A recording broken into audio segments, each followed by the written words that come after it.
वेद बातमीचा, लढा सत्याचा, निर्भीड पत्रकारितेचा, राजकारणातील महत्त्वाच्या बातम्यांच्या अपडेटसाठी आजच आपल्या यूट्यूब चॅनेलला क्लिक करा आणि रोज अपडेट मिळवण्यासाठी चॅनेल सबस्क्राईब करा. नमस्कार, आपण पाहत आहात वेद बातमीचा.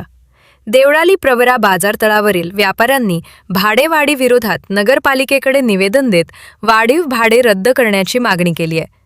बाजारतळावरील व्यापाऱ्यांना वाढीव भाड्याच्या नोटिसा मिळाल्यानंतर व्यापारी संघटनेचे अध्यक्ष सतीश वाळुंज, अशोक गाडेकर, शौकत तांबोळी, सागर सोनवणे, अरुण हुडे, किशोर कदम, मनसूर बागवान, गणेश लासूरकर, मनसूर शेख, सलीम शेख, विलास मुसमाडे, बाबाजान शेख, अण्णासाहेब कदम, कुंडलिक हुडे, अविनाश हुडे, मच्छिंद्र कोळसे, नारायण कडू व जयेश भालेकर यांनी नगराध्यक्ष सत्यजित कदम व मुख्याधिकारी ऋषिकेश पाटील यांना निवेदन दिले.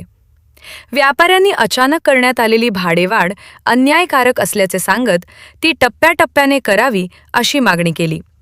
यावर नगराध्यक्ष सत्यजित कदम यांनी व्यापाऱ्यांचे हित जपून सर्वसाधारण सभेत विषय मांडून योग्य निर्णय घेतला जाईल असे आश्वासन दिले. राजेंद्र उंडे, वेद बातमीचासाठी, देवळाली प्रवरा.